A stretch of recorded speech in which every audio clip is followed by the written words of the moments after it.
s'intéresse au verbe. Qu'est-ce que nous allons apprendre? Nous allons apprendre à repérer le verbe conjugué dans la phrase et à faire la différence entre le verbe conjugué et le verbe à l'infinitif. Alors, à quoi ça sert finalement de savoir ça? Eh bien, si je sais repérer le verbe dans la phrase, je peux également repérer le sujet et les compléments du verbe, ce qui sous-entend que je vais construire le sens de la phrase. Ensuite, faire la différence entre le verbe conjugué et le verbe à l'infinitif me permet de savoir quel est le verbe que je vais devoir accorder avec le sujet. Alors, comment je reconnais et comment je fais la différence entre le verbe qui est conjugué et le verbe qui est à l'infinitif dans une phrase? Eh bien, prenons un exemple et expliquons cela ensuite. Les élèves apprennent les leçons à réciter. Le verbe conjugué dans la phrase va varier selon le temps, mais également selon la personne. Prenons un exemple.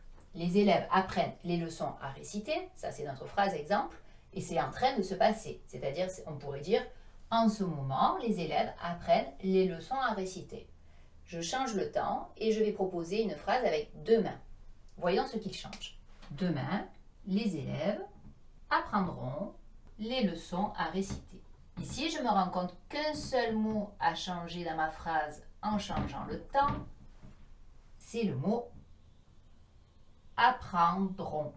C'était auparavant apprennent et c'est maintenant apprendront. J'ai donc trouvé quel est mon verbe conjugué dans la phrase. Donc, cela varie selon le temps et puis cela peut varier également selon la personne. Donc, je peux changer la personne. Si à la place des élèves, je mets un élève.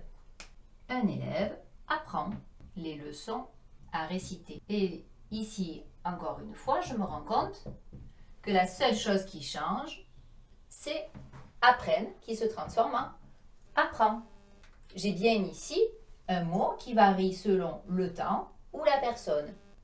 Je peux utiliser une autre astuce pour vérifier qu'il s'agit bien du verbe conjugué. Je peux utiliser la forme négative, c'est-à-dire que le mot qui va se retrouver entre ne et pas sera mon verbe conjugué. Essayons à l'oral. Les élèves n'apprennent pas les leçons à réciter. Nous sommes d'accord qu'entre le ne et le pas, c'est bien le verbe apprennent. Si je l'ai mis ici, n'apprennent pas. Voici donc deux astuces pour repérer le verbe conjugué. Et comment maintenant repérer le verbe à l'infinitif?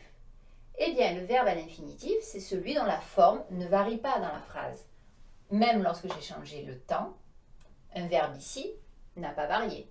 Quand j'ai changé la personne, le même verbe n'a pas varié non plus. Il s'agit du verbe réciter. C'est donc la forme non conjuguée du verbe.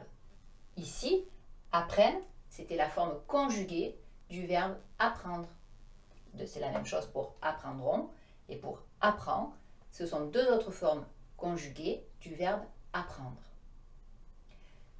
Attention, lorsqu'on a un verbe conjugué à un temps composé, c'est le participe passé qui va nous donner le verbe conjugué. J'explique. Mettons cette phrase au passé composé. Les élèves ont appris les leçons. Si j'utilisais la technique de la forme négative, cela donnerait les élèves n'ont pas appris les leçons. Notre négation serait ici. Et pourtant, il ne s'agit pas du verbe avoir, il s'agit toujours du verbe apprendre, puisque ici appris est le participe passé, puisque nous sommes à la forme passé composé. Donc, attention, utilisez de préférence la technique du changement de temps ou de personne, car avec la technique de la forme négative, quand les verbes sont conjugués à un temps composé, cela ne permet pas vraiment de repérer le verbe conjugué. Voilà, tu sais maintenant tout sur les verbes conjugués ou à l'infinitif. Maintenant que tu as tout compris, entraîne-toi en faisant les exercices ci-dessous.